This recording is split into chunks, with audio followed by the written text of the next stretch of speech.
Halo saudara yang kasih Tuhan, kita berjumpa lagi dalam rangkaian Syafaat Malam yang seperti biasa akan berlangsung sekitar 1 minggu. Nah, tahukah Anda bahwa kata minggu berasal dari kata bahasa Portugis yang lalu diserap dalam bahasa Indonesia yang berarti hari Tuhan, Domingo, hari the days of our Lord, ya, hari Tuhan kita. Dan tentu kita menyadari ini merupakan pengaruh dari kekristenan yang beribadah pada hari Minggu.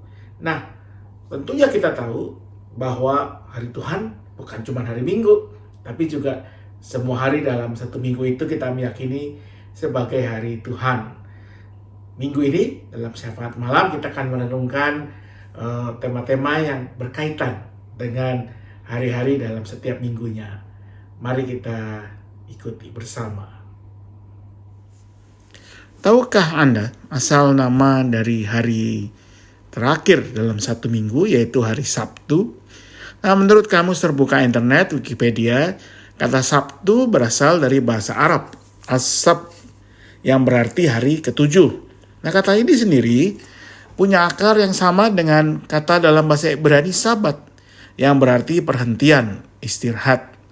Jangan kaget saudara, bahasa Ibrani dan bahasa Arab memang masih tergolong bahasa serumpun, bahasa yang bersaudara, yaitu rumpun bahasa Semitik, bahasa-bahasa dari daerah Timur Tengah. Karenanya kedua bahasa tersebut memiliki banyak kata yang mirip. Hari Sabat sendiri kita semua cukup tahu adalah hari yang disebut sebagai hari perhentian. Dalam tradisi Yahudi, hari Sabat dimulai sejak matahari terbenam di Jumat sore sampai dengan matahari terbenam di Sabtu sore. Pada hari tersebut, biasanya diperingati sebagai hari ibadah, di mana umat Yahudi beribadah di rumah ibadah atau sinagoga. Namun, satu hal yang khas dari Sabat adalah pada hari itu semua kegiatan terhenti. Barangkali mirip dengan hari Nyepi yang dirayakan oleh saudara-saudara kita umat Hindu di Bali. Semua aktivitas kecuali yang berhubungan dengan urusan tanggap darurat dan kesehatan yang mendesak berhenti 52 kali dalam 1 tahunnya.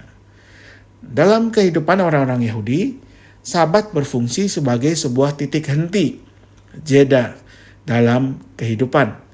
Ibarat rambu lalu lintas stop yang mengharuskan setiap pengendara berhenti sejenak sebelum melanjutkan perjalanan, sekalipun jalan di depannya kosong. Sayangnya, sama seperti kita juga sering mengabaikan rambu stop, hidup kita juga seringkali berlangsung cepat tanpa henti dan jeda. Dunia yang kita hidupi sekarang adalah dunia yang bergerak begitu cepat, berlari nyaris tanpa henti.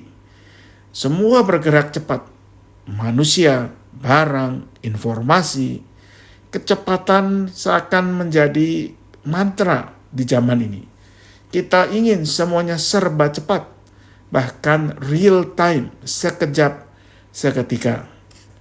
Nah, karena itulah Carl Honore, seorang penulis, dalam bukunya In Praise of Slow atau dalam rangka memuji kelambatan, menyimpulkan bahwa kecintaan kita pada kecepatan dan obsesi kita untuk melakukan segala hal dalam waktu sesingkat-singkatnya sudah tiba dalam taraf yang keterlaluan. Kecintaan dan obsesi tersebut bahkan telah berubah menjadi semacam adiksi, keranjingan, kecanduan, atau bahkan berhala. Akibatnya, kita jadi galau ketika tiba-tiba harus berhenti dan melambat. Tentu Anda masih ingat betapa gelisah dan bingungnya kita ketika berbagai teknologi tinggi yang menopang kecepatan itu tidak berfungsi. Listrik mati, internet tidak berfungsi, dan sebagainya. Seketika itu juga kita merasa dunia kita terganggu begitu rupa.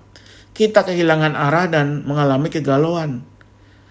Juga dalam situasi pandemi yang kita alami ini. Ketika segala aktivitas berhenti. Ketika kita harus diam di rumah. Kita jadi gusar, gundah gulana. Di sini, Sabat menjadi pengingat kita betapa pentingnya berhenti sejenak, berhenti dalam diam. Seperti juga Tuhan Yesus sering lakukan dalam kehidupannya. Di tengah segala aktivitasnya, Tuhan mengambil waktu sabatnya. Ia menyepi, menyendiri. Sayangnya kita sering tidak sadar arti pentingnya berhenti sejenak. Apalagi di tengah berbagai masalah dan pergumulan. Kita sibuk mencari solusi. Kita ingin semuanya lekas selesai. Kita ingin segalanya segera beres. Kadang bahkan kita mendesak Tuhan dalam doa kita. Kita lupa berhenti dan hening sejenak, membiarkan Tuhan menyapa kita dalam keheningan. Mazmur 46 ayat 11 mengatakan, "Diam dan ketahuilah bahwa akulah Allah." Menariknya dalam bahasa Inggris, kata diam diterjemahkan menjadi kata be still, yang artinya berhenti, tidak bergerak. Barangkali inilah pengingat. Dengan berdiam sejenak, maka kita akan merasakan kehadiran Allah yang berdiam bersama kita. Sudahkah kita berdiam sejenak hari ini? Mari kita berdoa. Dalam keheningan doa pribadi kita, mari kita mohonkan hikmat dari Tuhan untuk para pemimpin negara kita, agar mereka boleh mengambil keputusan yang penting dan benar di tengah berbagai kesulitan yang dihadapi dalam memimpin bangsa ini, khususnya di tengah pandemi.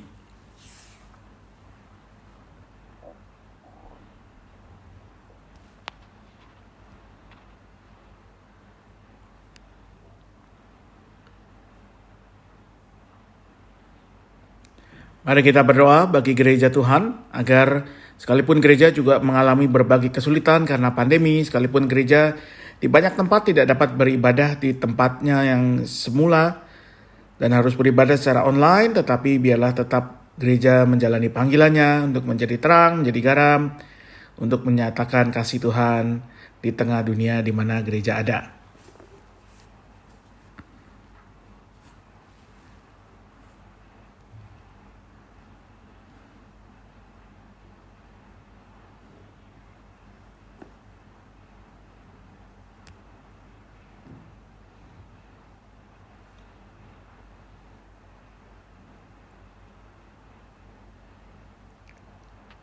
Doakanlah juga satu orang atau satu keluarga yang Anda kenal sedang bergumul dengan pergumulan yang spesifik, mungkin tentang kesehatan, tentang kondisi ekonomi, tentang relasi antara anggota keluarga ataupun yang lainnya. Doakanlah dalam doa pribadi Anda, sebutkanlah nama mereka atau dia.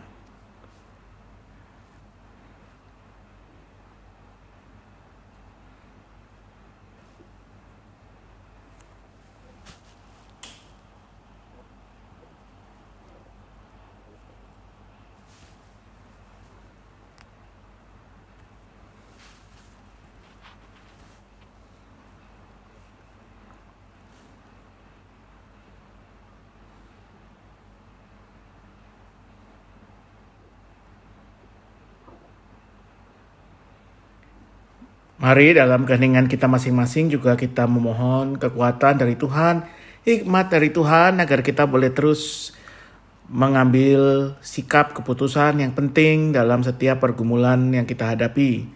Agar Tuhan memberikan kepada kita kemampuan untuk berdiam diri sejenak di tengah setiap pergumulan dan belajar mendengarkan apa yang menjadi suara dan bimbingan Tuhan.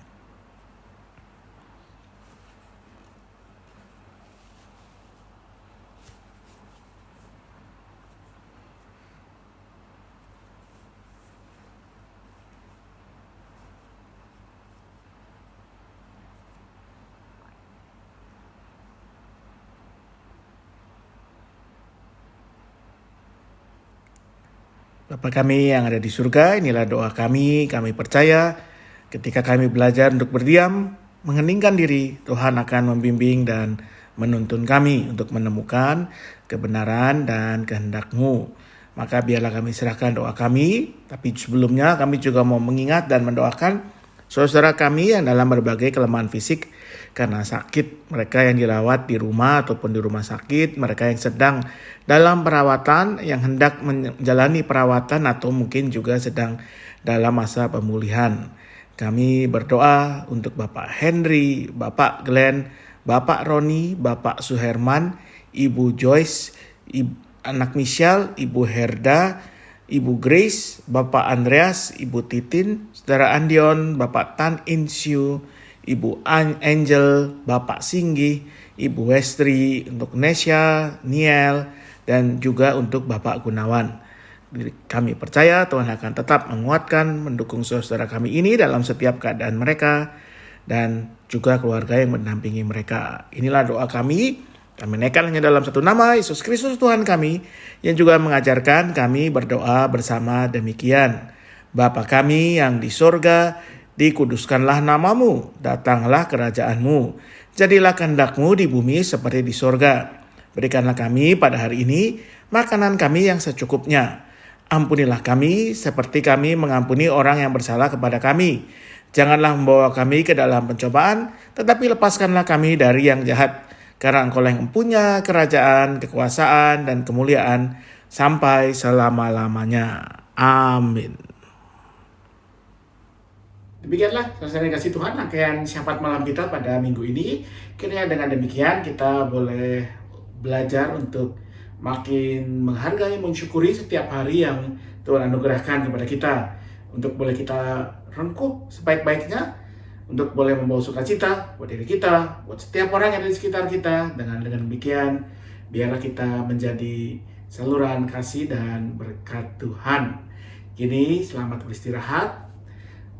Biarlah malam ini kita boleh beristirahat dengan baik, dan besok kita menyambut hari Tuhan, di mana kita boleh beribadah bersama-sama.